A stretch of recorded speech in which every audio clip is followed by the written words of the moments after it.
بسم اللہ الرحمن الرحیم۔ السلام علیکم۔ رمضان المبارک میں غامدی صاحب کے ساتھ نشریات کا یہ خصوصی سلسلہ جاری ہے، اور اسی سلسلے کو لے کر ایک دفعہ پھر ہم حاضر خدمت ہیں۔ آپ جانتے ہیں کہ اس نشست میں ہم قرآن مجید کے اندر سے کسی موضوع کا انتخاب کرتے ہیں، روایات بھی زیر پیش آتی ہیں۔ حسب سابق ہمارے ساتھ تشریف فرمائے استاد جناب جاوید احمد غامدی صاحب۔ السلام علیکم غامدی صاحب۔ وعلیکم السلام۔ سر بہت شکریہ، آپ کے وقت کا آغاز کرتے ہیں۔ پورا رمضان غامدی صاحب شریک گفتگو رہے ہمارے ساتھ، اور اس پر ہم ان کے شکر گزار بھی ہیں۔ آج جس موضوع کا ہم نے انتخاب کیا ہے وہ امانت کی حفاظت کا موضوع ہے۔ قرآن مجید میں جا بجائے زیر بحث آتا ہے۔ میرے سامنے قرآن مجید کی سورہ نساء کی چند آیات ہیں، میں پڑھ دیتا ہوں۔ ارشاد فرمایا، ایمان والو، اللہ نے تمہیں ایک عظیم بادشاہی عطا کرنے کا فیصلہ کیا ہے، تو اس موقع پر اللہ تمہیں ہدایت کرتا ہے کہ امانتیں ان کے حقداروں کو ادا کرو، اور جب لوگوں کے درمیان فیصلہ کرو تو انصاف کے ساتھ کرو۔ نہایت اچھی بات ہے یہ جس کی اللہ تمہیں نصیحت کرتا ہے، بے شک اللہ سننے والا اور دیکھنے والا ہے۔ غامدی صاحب نے اس بات کی، ان آیات کی اپنی تفسیر البیان میں توضیح بھی کی ہے۔ آپ لکھتے ہیں، امانت کا لفظ ان چیزوں کے لیے آتا ہے جن کا کسی شخص کو امین بنایا جائے۔ یہاں اس سے مراد وہ مناصب اور ذمہ داریاں ہیں جو نظم اجتماعی سے پیدا ہوتی ہیں۔ مدعا یہ ہے کہ تم سے پہلے یہ بادشاہی جن لوگوں کو دی گئی تھی وہ تو اس میں چور ثابت ہوئے، مگر تمہیں ایسا نہیں کرنا چاہیے۔ تمہاری اولین ذمہ داری یہ ہے کہ اس نعمت عظمیٰ کو پانے کے بعد قوم کی امانتیں اہلیت یعنی میرٹ کی بنیاد پر لوگوں کے سپرد کرو، اور عدل و انصاف کو زندگی کے ہر شعبے میں اور اس کی آخری صورت میں قائم کرنے کی جدوجہد کرتے رہو۔ استاد امام مولانا امین حسن اصلاحی نے دوسری بات اپنی تفسیر میں اس طرح واضح کی ہے۔ مولانا امین حسن اصلاحی بھی اس چیز کو اپنی تفسیر تدبر قرآن میں لکھتے ہیں، یہ امانت کے سب سے اہم پہلو کی تفصیل ہے، اور اقتدار کے ساتھ جو ذمہ داری وابستہ ہے اس کی وضاحت بھی۔ جن کو اللہ تعالیٰ اپنی زمین میں اقتدار بخشتا ہے ان پر اولین ذمہ داری جو عائد ہوتی ہے وہ یہی ہے کہ وہ لوگوں کے درمیان پیدا ہونے والے جھگڑوں کو عدل و انصاف کے ساتھ چکائیں۔ عدل کا مطلب یہ ہے کہ قانون کی نگاہ میں امیر و غریب، شریف و وضیع، کالے اور گورے میں کوئی فرق نہ ہو، انصاف خریدنی اور فروختنی چیز نہ بن پائے، اس میں کسی عصبیت، کسی سہل انگاری کو روا نہ مل سکے، کسی دباؤ، کسی زور و اثر، کسی خوف و طمع کو اس پر اثر انداز ہونے کا موقع نہ ملے۔ جن کو بھی اللہ تعالیٰ اس زمین میں اقتدار بخشتا ہے اسی عدل کے لیے بخشتا ہے۔ اس وجہ سے سب سے بڑی ذمہ داری اس چیز کے لیے ہے، خدا کے ہاں عادل حکمران کا اجر بھی بہت بڑا ہے اور غیر عادل کی سزا بھی بہت۔ اس وجہ سے تنبیہ فرمائی ہے کہ یہ بہت اعلیٰ نصیحت ہے جو اللہ تمہیں کر رہا ہے، اس میں کوئی کوتاہی نہ ہو۔ آخر میں اپنی صفات سمیع و بصیر کا حوالہ دیا ہے کہ یاد رکھو خدا سب کو سنتا اور دیکھتا ہے، اور کوئی مخفی سے مخفی نا انصافی بھی اس سے مخفی رہنے والی نہیں ہے۔ ہم سب آغاز کرتے ہیں، ویسے تو قرآن مجید کا یہ اعجاز ہے کہ جو باتیں وہ بیان کرتا ہے وہ علم اور عقل کے مسلمات پر مبنی ہوتی ہے۔ اگر وہ تاریخ کا بھی کوئی حوالہ دیتا ہے تو وہ بھی مسلمہ ہوتی ہے، اور جو چیز وہ کہتا ہے اتنی واضح، اتنی بدی ہے، لیکن چیزوں کو کھولنا، چیزوں کی وضاحت کرنا، اس سے چیزوں کا شعور بھی حاصل ہوتا ہے، ان کے اعماق میں اتر کر ان کا ادراک بھی ہوتا ہے۔ پوچھنا میں آپ سے چاہتا ہوں کہ اللہ تعالیٰ یہ کہتے ہیں کہ امانتیں تمہیں دی ہوئی ہیں زندگی کے کسی بھی معاملے میں ہو، یہاں پر تو ایک خاص کانٹیکسٹ میں بات ہے، لیکن ہم سب اپنی زندگی میں دیکھتے ہیں کہ ہمیں اقتدار حاصل ہوتا ہے، ہم دفتر میں ہیں تو وہاں باس بنتے ہیں، نوکری دیتے ہیں، حکمران ہیں تو وہاں وزیروں کا تعین کرتے ہیں۔ میں نے اگر کسی شخص کی تعین کی ہے تو اس کو متعین کر دیا کسی جگہ پہ اور وہ ٹھیک نہیں ہے، تو اب یہ کہ میری دینی اخلاقی ذمہ داری ہے کہ میں اس کو وہاں سے ہٹاؤں۔ اور یہی سوال آگے بڑھ کے عوام کے انتخاب میں بھی سامنے آتا ہے۔ ہم لوگ ووٹ دے کے لوگوں کا انتخاب کرتے ہیں، ہمیں اگر پتہ ہو کہ یہ لوگ کرپٹ ہیں یا ان کے معاملات ٹھیک نہیں ہیں تو کیا وہ ہم بھی ذمہ دار ہوں گے اس بات؟ اس میں کیا شبہ ہے؟ جہاں اختیار پایا جاتا ہے وہاں ذمہ داری بھی ہے، جواب دہی بھی ہے، مسئولیت بھی ہے۔ اسی کو قرآن مجید نے جگہ جگہ واضح کیا ہے۔ ہم انسانوں کو اللہ تعالیٰ نے امتحان میں ڈالا ہے۔ کیوں ڈالا ہے؟ اس لیے کہ ارادہ و اختیار دیا گیا ہے۔ ارادہ و اختیار کے ساتھ مسئولیت یا جواب دہی لگی ہوئی ہے۔ مجھے اگر ارادہ و اختیار دیا گیا ہے تو اب میں یہ نہیں کہہ سکتا کہ مجھ سے کوئی چیز سرزد ہو گئی ہے۔ میں جو کچھ کروں گا سوچ سمجھ کر کروں گا، ارادے سے کروں گا، اس کا فیصلہ کروں گا۔ مجھے اللہ تعالیٰ نے عقل دی ہے، عقل دی ہے تو اس کی روشنی میں چیز کا جائزہ لوں گا۔ مجھے حادثہ اخلاقی دیا ہے، دیکھوں گا وہ چیز صحیح ہے، وہ چیز غلط ہے۔ تو جب یہ سب کچھ مجھے دیا گیا ہے، یہ میرے پاس اللہ کی امانتیں ہیں، ان کا میں غلط استعمال کیسے کر سکتا ہوں؟ مجھے ہر مرحلے میں ان کا صحیح استعمال کرنا ہے اور احساس ذمہ داری کے ساتھ کرنا ہے۔ یہ بالکل صحیح ہے کہ یہ بڑا وسیع معاملہ ہے۔ یعنی میں ایک باپ کی حیثیت رکھتا ہوں، وہاں مجھے کچھ فیصلے کرنے ہوتے ہیں۔ شوہر کی حیثیت رکھتا ہوں وہاں کچھ فیصلے کرنے ہوتے ہیں۔ مائیں بسا اوقات گھروں میں ایک خاص اقتدار حاصل کر لیتی ہیں، بچوں پر تو ان کو ہوتا ہی ہے، ان کو بھی فیصلے کرنے ہوتے ہیں۔ ان سب جگہوں پر یہی ہدایت ہے اصول کے لحاظ سے۔ قرآن مجید نے یہاں سیاسی نظم کے بارے میں یہ ہدایت دی ہے، لیکن جس قدر پر یہ مبنی ہے وہ تو پوری زندگی کا احاطہ کرتی ہے۔ تو ہر جگہ ہمیں انصاف کی بات کرنی ہے۔ میں اس سے پہلے بھی واضح کر چکا ہوں کہ ہمارے دین میں انصاف کی بات کہنے، انصاف پر قائم رہنے، جس کو قائم بالقسط کے الفاظ سے قرآن نے ادا کیا ہے، اس کو ایمان کا لازمی تقاضا بنا دیا گیا ہے۔ اس میں اللہ تعالیٰ کی طرف سے کوئی رعایت نہیں ہے۔ انسان کو حق بات کہنی ہے، حق بات پر کھڑا ہونا ہے، حق کا علمبردار بن کر رہنا ہے۔ حق کے لیے اگر جان بھی دینی پڑ جائے تو دینے سے دریغ نہیں کرنا۔ یہی وہ ایمان ہے جس ایمان پر ہم کو قائم کیا گیا ہے۔ اس لیے ہماری انفرادی زندگی، ہماری خاندانی زندگی، ہماری معاشرتی زندگی، اسی طرح ہم معاش کی جدوجہد کرنے باہر نکلتے ہیں، ہر جگہ یہ مطلوب ہے۔ یہاں خاص طور پر سیاسی زندگی کو بیان کیا ہے اور یہ بتایا ہے کہ 2 چیزوں کا لحاظ کرنا ہے تمہیں۔ ایک یہ کہ ذمہ داریاں جب دی جائیں تو اہل لوگوں کو دی جائیں، اس میں غلطی ہو سکتی ہے۔ پھر اہلیت کے تعین کی نوعیت بھی بعض مناسب کے لحاظ سے، بعض ذمہ داریوں کے لحاظ سے مختلف ہو سکتی ہے۔ مثلا انتظامی ذمہ داریوں کے لیے اور طرح کی اہلیت چاہیے ہوتی ہے، سیاسی ذمہ داریوں کے لیے اور طرح کی اہلیت چاہیے ہوتی ہے۔ وہ اہلیت جو فوج میں کسی شخص کا تقرر کرنے کے لیے چاہیے، ظاہر ہے اس کو سیاست پر نہیں لایا جا سکتا۔ اسی طرح عدلیہ کے لیے اگر کسی کا تقرر کرنا ہے تو وہاں کچھ دوسری چیزیں دیکھنی ہوں گی۔ تو ہر جگہ کے بارے میں یہ طے کرنا کہ اس میں کیا میرٹ ہے، اس میں کیا اصول ہوں گے، اس میں کن اخلاقی حدود کا خیال رکھنا ضروری ہے، اس میں کیا اوصاف دیکھنے ہیں، یہ اخلاقی ذمہ داری ہے، یہ دینی ذمہ داری ہے۔ اس کے لیے ہم میں سے ہر شخص جواب دہ ہے۔ آپ نے فرمایا کہ کیا ہم جب لوگوں کا انتخاب کر رہے ہوتے ہیں تو ظاہر ہے کہ یہ ایک بڑا فیصلہ ہے، یعنی میں ایک رائے دے رہا ہوں۔ یہ نہ تو سنی سنائی باتوں کی بنیاد پر دینی چاہیے، نہ اپنے ذہنی رجحانات کو اس میں دخل انداز ہونے دینا چاہیے، نہ اس طرح کی چیزیں جو محض لوگوں کے لیے جاذبیت کا باعث بن جاتی ہیں وہ فیصلہ کن ہونی چاہیے۔ اس میں لازماً 3 چیزیں دیکھنی چاہیے، اور یہ 3 چیزیں اس آیت کا تقاضا ہیں کہ دیکھی جائیں۔ ایک یہ کہ جو لوگ حکمران کی حیثیت سے منتخب کیے جا رہے ہیں، یا جن کو آگے چل کے ہماری مقننہ بنانی ہے، کیونکہ اب حکمرانی تقسیم ہو گئی ہے بڑی حد تک، تو جن لوگوں کو بھی ذمہ داری کے اس منصب پر جانا ہے اور ہمیں حق دیا گیا ہے کہ ہم ان کا انتخاب کریں۔ ایک تو وہ زمانہ تھا کہ یہ حق حاصل نہیں تھا، لوگ عام طور پر میدان جنگ میں فیصلہ کرتے تھے۔ اب اگر یہ حق مجھے، آپ کو، عام آدمی کو ملا ہے تو اللہ تعالیٰ نے جو شعور ہمیں دیا ہے، اس شعور کی روشنی میں ہمیں یہ دیکھنا ہے کہ اللہ تعالیٰ کی ہدایت کیا ہے۔ اللہ تعالیٰ کی اس ہدایت کا تقاضا ہے کہ سب سے پہلے ہم یہ دیکھیں کہ جو اس شعبے کا ضابطۂ اخلاق بنتا ہے، کیا یہ شخص اس کی پابندی کرتا ہے؟ اچھا، یعنی کیا یہ قانون کا پابند ہے؟ کیا یہ جمہوری اقدار کو ملحوظ رکھتا ہے؟ کیا یہ جو نظم معاشرے کے لیے بنایا گیا اس نظم کا حصہ بن کے چلنے کے لیے تیار ہے؟ یہ ساری چیزیں جتنی بھی دیکھی جاتی ہیں تاکہ امن و امان میں کوئی خلل پیدا نہ ہو، ادھر ادھر کے انقلابی نظریات صورتحال کو مختل نہ کر دیں، بلکہ جو نظم بنایا گیا ہے اس کے اندر لوگ چلیں۔ مثلا اگر جمہوریت پر مبنی نظم ہے تو جمہوریت میں سب کو ساتھ لے کے چلنا ہوتا ہے۔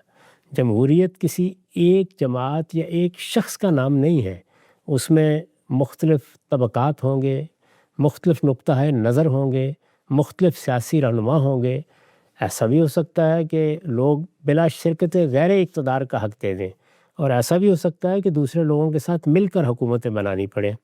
ان سب چیزوں کے لیے جو طبیعت اور مزاج ہے وہ ایسا ہونا چاہیے کہ ضابطۂ اخلاق کی پابندی کرے، ایک دوسرے کا احترام کرنا، ایک دوسرے کی عزت کرنا، ایک دوسرے کی جگہ کو تسلیم کرنا، تسلیم کر کے معاملات کو لے کے چلنا، یہ چیز ضابطۂ اخلاق کا ناگزیر تقاضا ہے۔ اس طرح ہر شعبے کا ایک کوڈ آف کنڈکٹ ہوتا ہے، وہ یہاں بھی ناگزیر ہے۔ دوسرے یہ کہ جس منصب کے لیے منتخب کیا جا رہا ہے اس کی کیا اہلیت ہے۔ پہلی بار کسی کا انتخاب ہو رہا ہے تو اس میں تو ظاہر ہے کہ اندازہ ہی لگایا جا سکتا ہے، لیکن جب لوگ ایک بار ذمہ داری حاصل کر لیتے ہیں، 2 3 4 سال ہم ان کو دیکھ لیتے ہیں، تو تب تو پتہ چل جاتا ہے نا کہ ان کی اہلیت کیا ہے۔ تو اہلیت کے معاملے میں سوچ سمجھ کر فیصلہ کیا جائے کہ واقعی یہ پارٹی یا یہ پارٹی کا سربراہ یا یہ شخص اگر میں اس کو اسمبلی میں بھیج رہا ہوں یا سینٹ میں بھیج رہا ہوں یا کسی پارلیمان میں بھیج رہا ہوں تو یہ اس کا اہل ہے، اس کی اہلیت کا اندازہ کرنا چاہیے۔ اور تیسری چیز یہ ہے کہ وہ سوسائٹی کے لیے کیا پروگرام رکھتا ہے، وہ پروگرام کوئی تعمیری پروگرام ہے یا سراسر تخریب ہے۔ تو اگر کوئی تعمیری پروگرام ہے تو اس کے کیا حدود ہیں، کتنا قابل عمل ہے، اس میں ظاہر ہے کہ مختلف آراء ہو سکتی ہیں، اور اسی بنیاد پر لوگ اصل میں مختلف لوگوں کا بھی فیصلہ لیکن کچھ نہ کچھ تو ہونا چاہیے نا، کچھ نہ کچھ تو ہر حال ہونا چاہیے۔ یعنی آپ کسی ویژن کو دیکھ کر ہی کسی شخص کے حق میں رائے دیں گے تو یہ تو خیر حکمرانوں کے بارے میں ہے۔ اب جو ذمہ داری حاصل کر لیں ان کو پھر ہدایت فرمائیے کہ تمہیں اب جو ذمہ داری دی گئی ہے اس کا سب سے بڑا تقاضا کیا ہے۔ سب سے بڑا تقاضا یہ ہے کہ جو آگے ذمہ داریاں تم نے دینی ہیں وہ بھی میرٹ کی بنیاد پر دو، اہلیت کی بنیاد پر دو، اور لوگوں کے درمیان جہاں کوئی فیصلہ کرنا پڑے، فیصلہ صرف جھگڑوں کا نہیں ہوتا، ذمہ داریاں دینے کا فیصلہ ہے، لوگوں کو مناسب عطا کرنے کا فیصلہ ہے، لوگوں کو کوئی سہولت بہم پہنچانے کا فیصلہ ہے۔ اگر امن و امان کے لیے کوئی اقدامات کرنے ہیں تو اس میں ذمہ داریاں دینے کا فیصلہ ہے۔ غرض یہ کہ فیصلوں کی ہزاروں نوعیتیں ہیں جو ریاست، حکومت اور اس کے اداروں سے متعلق ہو جاتی ہیں، ان سب جگہوں پر یہ فرمایا کہ عدل سے کام لو۔ یہی عدل ہے جو پھر عدل اجتماعی بن جاتا ہے، یعنی سوسائٹی میں جو کچھ مسائل موجود ہیں وہ بھی ظاہر ہے ریاست میں یا حکومت میں حکمرانوں ہی کی ثوابدید پر چلے جاتے ہیں۔ اللہ تعالیٰ نے یہ زمین دی ہے، یہ اس کی بہت بڑی عنایت ہے، اس کے اندر بہت سے خزانے چھپے ہوئے ہیں۔ اسی طرح سے لوگ ہیں، لوگوں کے مختلف طبقات ہیں، ان سب کے درمیان انصاف کا معاملہ کرنا، وسائل کی تقسیم انصاف کے ساتھ کرنا، یہ سب چیزیں اس آیت کے تحت آئیں گی۔ تو 2 لفظوں میں قرآن مجید کا اعجاز ہے یہ کہ اس نے یہ پوری بات بیان کر دیا۔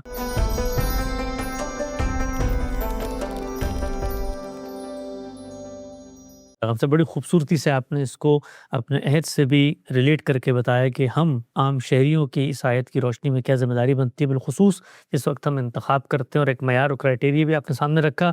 2 سوالات ہیں جو اس سے پیدا ہوتے ہیں، میں آپ کی خدمت میں رکھتا ہوں۔ پہلا سوال یہ ہے کہ قرآن نے تو ہدایت کی ہے کہ بھئی آپ نے آگے امانتیں ان کے اہل لوگوں کے سپرد کرنی ہے، یا میرٹ پہ فیصلہ ہونا چاہیے، لیکن ایک ناگزیر ضرورت اس وقت پیدا ہو جاتی ہے۔ اس وقت ہم دیکھتے ہیں کہ میرٹ پہ تو 2 لوگ برابر ہیں، لیکن ایک کے ساتھ آپ کی رشتہ داری بھی ہے، قرابت مندی بھی ہے، آپ کے شاید وہ گھر کا فرد بھی ہو سکتا ہے، تو وہاں پر ترجیح دی جاتی ہے اس بنیاد پر کہ بھئی ایک اعتماد حاصل ہے بندے کو، یا کم سے کم اس کی میں نے تربیت کی ہے۔ تو اس کو کیا میرٹ کی خلاف ورزی کہیں گے یا میرٹ کی حمایت کہیں گے؟ اس لیے کہ میرٹ پہ تو ہو سکتا ہے بیک وقت 2-3 لوگ پورا اتر رہے ہوں، لیکن ایک مزید ترجیح قرابت مندی کی وجہ سے حاصل ہو جاتی ہے، تو وہ کیا امانت کو اہل لوگوں کے سپرد کرنا ہے یا وہاں پر کوئی اقرا و پروری آ جائے گی؟ دیکھیے، جب آپ ذمہ داری کے منصب پر فائز ہو گئے ہیں تو وہاں تو یہ چیز نہیں دیکھنے کی ہوتی، وہاں تو یہی دیکھا جائے گا کہ سب سے بہتر کون ہے، اور اگر سب لوگ برابر ہیں تو پھر فیصلہ قرعہ ڈال کے کر لینا چاہیے، اگر آپ کو فیصلہ ہی کرنا ہے، تاکہ معلوم ہو جائے کہ اس پہ اللہ تعالیٰ کی رائے کس کے لیے ہے۔ لیکن یہ کہ آپ محض قرابت مندی کی بنیاد پر ترجیح دیں تو کسی طرح بھی صحیح نہیں ہوگا۔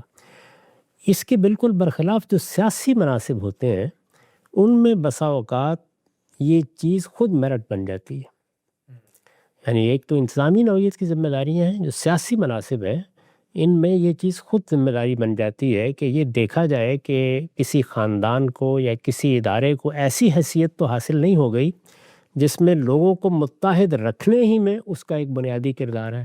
تو اس میں بعض اوقات فیصلوں کی نوعیت مختلف بھی ہو جاتی ہے، لیکن وہ بہرحال میرٹ پر ہونے چاہیے، یعنی ان کی بنیاد اہلیت ہونی چاہیے، نہ کہ محض آپ کا تعلق ہونا چاہیے۔ نقطہ بالکل واضح ہوا۔ اچھا، آپ نے بات فرمائی ہم سب کے حق اور سچ کی گواہی دینی ہے، شہادت دینی ہے، قائم بالقسط رہنا ہے، اور مسلمان کو اس معاملے میں کسی خوف اور کسی خطرے سے اوپر اٹھ کے سچائی کی بات کرنی چاہیے۔ ایک جو بڑا پریکٹیکل پرابلم آتا ہے وہ یہ کہ جی آپ نے کوئی بڑی طاقت ہے، مثال کے طور پہ مثال لے لیتے ہیں، امریکہ ہے، امریکہ کے بارے میں آپ نے کسی موقع پر کسی اچھے پہلو کی نشاندہی کی تو جو قومی مزاج ہمارا بن چکا ہے بالخصوص مسلمانوں کی نفسیات، وہ یہ ہے کہ جی جب تک آپ اس کے اندر جو عیوب پائے جاتے ہیں اس کو گالی نہیں دیتے اور آپ تحسین کر رہے، جیسے آپ تحسین کریں گے تو وہ پہلو نکال کے لے آئیں گے جو ظلم پر مبنی چیزیں ہیں، اور جس وقت آپ صرف ظلم بیان کریں گے تو قرآن مجید کہتا ہے بھئی حق کی شہادت تو کچھ اچھی باتیں بھی ہوں گی، تو اس میں کیا کیا جائے؟ تاریخ ہو، سیاست ہو، اس وقت کی قومیں ہوں، ماضی کی قومیں ہوں، ایک مسلمان کا کام تو یہی ہے کہ وہ قائم بالقسط رہے۔ قیام بالقسط کا تعلق ہر فیصلے سے۔ ہم جب ماضی کی تاریخ پر گفتگو کر رہے ہوتے ہیں، مثلاً رسالت مآب صلی اللہ علیہ وسلم کا عہد ہے، صحابہ کرام کا عہد ہے، ان کے مابین بھی اختلافات ہوئے ہیں، صحابہ کرام کے مابین سیاسی اختلافات بھی ہیں، علمی اختلافات بھی ہیں، وہاں پر بھی آپ کو کوئی ترجیح قائم کرنی ہوتی ہے۔ بعض موقعوں پر آپ کہتے ہیں کہ یہاں فلاں کا نقطہ نظر یا فلاں کی رائے یا فلاں کی تدبیر زیادہ درست تھی۔ یہی معاملہ جو حکومتیں دنیا میں قائم ہوئی ہیں ان پر بھی گفتگو کرتے ہوئے، یہ تاریخ پڑھاتے ہوئے کوشش تو یہی کرنی چاہیے کہ منصفانہ فیصلے کیے جائیں، یعنی بتایا جائے کہ فلاں حکمران کی خوبیاں کیا ہیں، خامیاں کیا ہیں۔ عالمگیر کے بارے میں لوگ کہتے ہیں کہ وہ اس کے مستحق تھے کہ ان کو خلیفہ راشد قرار دیا جائے، لیکن ان کی بہت سی ایسی چیزیں ہیں جن پر سخت تنقید ہوتی ہے۔ مثلاً اقتدار میں آنے کے لیے جو بعض اقدامات ان کو کرنے پڑے ان پر لوگ اب بھی تنقید کرتے ہیں۔ اسی طرح کا معاملہ بعض بڑے خدا ترس بادشاہوں کے بارے میں آپ کو نظر آئے گا، یعنی ویسے تو معلوم ہوگا کہ انہوں نے لوگوں کو انصاف دیا ہے، خوشحالی میں اپنا کردار ادا کیا ہے، لیکن ان کے بعد سیاسی اقدامات سخت قابل اعتراض بھی ہو جاتے ہیں۔ اسی طرح کا معاملہ اوپر چلے جائیں تو ہمارے بزرگ صحابہ کے معاملے میں بھی زیر بحث آ جاتا ہے۔ موجودہ زمانے میں بھی اسی طرح سے انصاف کی بات کرنی چاہیے۔ اگر کوئی اس وقت کی حکومت ہے، کوئی بڑی سیاسی قوت ہے، اسی طرح سے اگر کوئی سپر پاور ہے، کوئی ادارہ بنا ہوا ہے جیسے اقوام متحدہ ہے، اس میں بھی آپ بہت سے فیصلے ایسے دیکھیں گے یا بہت سی خوبیاں دیکھیں گے جو انسانیت کے لیے بہتری کا باعث بنی ہے، اور بعض جگہوں کے اوپر بڑی بزدلی دیکھیں گے، غلط فیصلے دیکھیں گے۔ امریکہ کے بھی غلط فیصلوں کی ایک پوری فہرست گنوائی جا سکتی ہے، خوبیوں کی بھی ایک فہرست گنوائی جا سکتی ہے، تو اس میں انصاف کی بات کہنی چاہیے اور انصاف کی بات کرنی چاہیے۔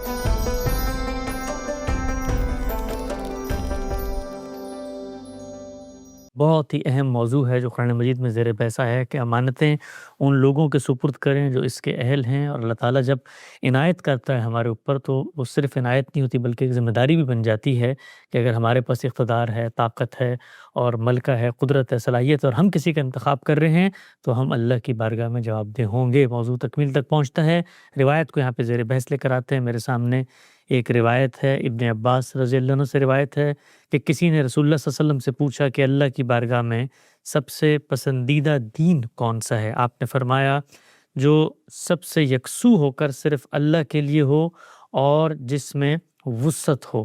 اس بات کی توضیح کی ہے غامدی صاحب نے، انہوں نے لکھا ہے کہ اللہ کا دین تو ایک ہی ہے، لہٰذا دین سے مراد یہاں اس کی وہ صورتیں ہیں جو لوگوں نے اپنی تعبیرات کے لحاظ سے پیدا کر لی ہیں، جیسے یہودیت اور نصرانیت وغیرہ۔ اور پھر آگے لکھا ہے کہ یہ اسلام کی تعریف ہے، جس طرح کے خدا کے پیغمبروں نے اسے پیش کیا، چنانچہ قرآن سے جو اس کی صورت سامنے آتی ہے اس میں زمین و آسمان کے پروردگار کے لیے وہی یکسوئی اور علم و عمل کے لحاظ سے وہی وسعت ہے جس کا ذکر روایت میں ہوا ہے۔ ایک اور روایت میں پڑھ دیتا ہوں، ابو ہریرہ رضی اللہ عنہ کی روایت ہے کہ رسول اللہ صلی اللہ علیہ وسلم نے فرمایا اس میں شبہ نہیں کہ دین آسان ہے، اس میں شدت اختیار کر کے جو شخص بھی اسے پچھاڑنے کی کوشش کرے گا یہ اس کو عاجز کر دے گا۔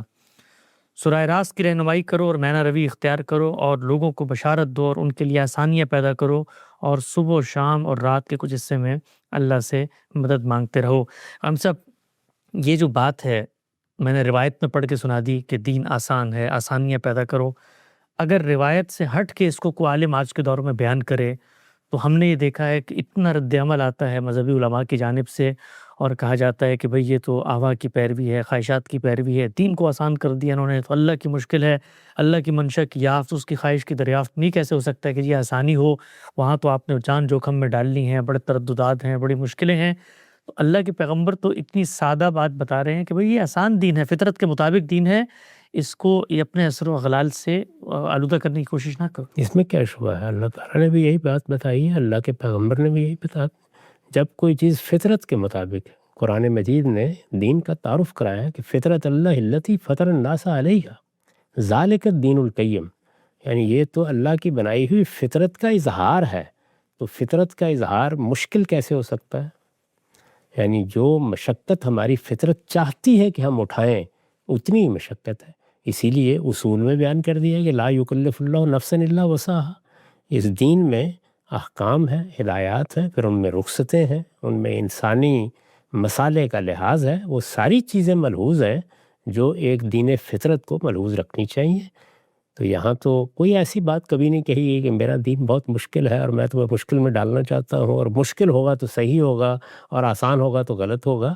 دین کی اپنی فطرت یہی ہے کہ وہ ہماری فطرت سے بالکل ہم آہنگ ہے، اور فطرت میں سے ہم آہنگ کوئی چیز بھی مشکل نہیں ہو سکتی۔ ٹھیک۔ اچھا ہم صاحب، وہ ایک روایت ہم نے پہلے بھی اس سے پڑھی تھی کہ جنت کو جو ہے نا وہ مشقتوں سے ڈھانپ دیا گیا ہے، اور جہنم کو جو مرغوبات ہیں، جو ایزی چیزیں ہیں، جن کی طرف شہوات ہیں، لذات ہیں۔ تو یہ بات تو ٹھیک ہے اپنی جگہ پہ کہ دین آسان ہے، لیکن جو جنت کی شہریت کا اپنے آپ کو مستحق بنانا ہے، اس کے لیے ایک کٹھن وادی ہے جس سے ہم نے گزرنا ہے۔ ہماری فطرت اور ہمارا ارادہ اختیار اس کے ساتھ کھڑا ہوا ہے، لیکن مشقت تو باہر کیف ہے نا جی۔ وہ وہی مشقت ہے جو انسان اٹھاتا ہے اور خوشی سے اٹھاتا ہے۔ یعنی میں جب اپنے اخلاقی وجود کے تقاضے پورتے کرتے ہوئے کسی غریب کی مدد کرتا ہوں یا اپنا کمایا ہوا مال کسی کو دیتا ہوں، تو یہ کوئی مشقت نہیں ہے جو مجھ پر ڈال دی گئی ہے، یہ میری فطرت کا تقاضا ہے، اور میری فطرت کا یہ تقاضا پورا کرتے وقت مجھے بہرحال اپنی کچھ خواہشات کو روکنا پڑتا ہے۔ دوسری روایت میں یہ بات بیان کی گئی ہے، اس کا یہ مطلب نہیں ہے کہ کسی کو آپ نے دار پر چڑھانا ہے تو اس کے بعد ہی دین کا تقاضا پورا ہوگا۔ نہیں، فطرت کے اندر وہ چیزیں رکھی گئی ہیں جن میں سے آپ ان چیزوں کا انتخاب کرتے ہیں، خواہ اس میں کچھ مشقت اٹھانی پڑ جائے، جو اللہ کو مطلوب ہے، جن کو اللہ پسند کرتا ہے۔ تو یہ بات ہے جو بیان کی گئی، بحیثیت مجموعی دین کی پوری ہدایت آسانی اور یسر پر مبنی ہے۔ ٹھیک۔ ہم سب آخری بات بیان کیجیے گا جو قرآن مجید نے کہا ہے کہ جس وقت ہم نے اس کتاب کا بوجھ جو ہے وہ زمین و آسمان اور پہاڑوں کی طرف کیا تو انہوں نے انکار کر دیا، اور انسانوں نے اس پر آمادی، تو یہ بھی اسی چیز کی ایک طرح کی تمثیل ہے کہ ہم سب اپنے شعور اور اپنی کیپیسٹی میں اپنے آپ کو اس قابل سمجھتے ہیں کہ ہم یہ بوجھ اٹھا لیں۔ اس میں کیا شک ہے، ہمیں ارادہ و اختیار دیا گیا ہے، ہم بہت سی نئی دنیایں دریافت کرتے ہیں۔ یہ آپ دیکھتے ہیں کہ موت سامنے نظر آتی ہوتی ہے، لیکن پھر بھی انسان عزم کرتا ہے، ارادہ کرتا ہے، اور وہ معلوم نہیں کیا کیا اقدامات کر ڈالتا ہے۔ تو یہ ساری چیزیں انسان کی فطرت کے اندر موجود ہیں۔ تو فطرت کے اندر یا فطرت سے ہم آہنگ مشقتیں وہ مشقتیں نہیں ہیں جن کو قابل مذمت سمجھا جائے۔ جب اس حد سے آگے بڑھ کر کسی مشقت میں لوگوں کو مبتلا کیا جاتا ہے تو وہاں ہم اس دین فطرت سے بے آہنگ کر دیتے ہیں چیزوں کو، اس سے اجتناب کرنا چاہیے۔ نقطہ بالکل واضح ہو گیا۔ رمضان کے اندر غامدی صاحب کے ساتھ ہم یہاں موجود تھے، وقت ختم ہوتا ہے، کل دوبارہ اسی وقت حاضر خدمت ہوں گے۔ اب تک آپ لوگ کا بہت شکریہ۔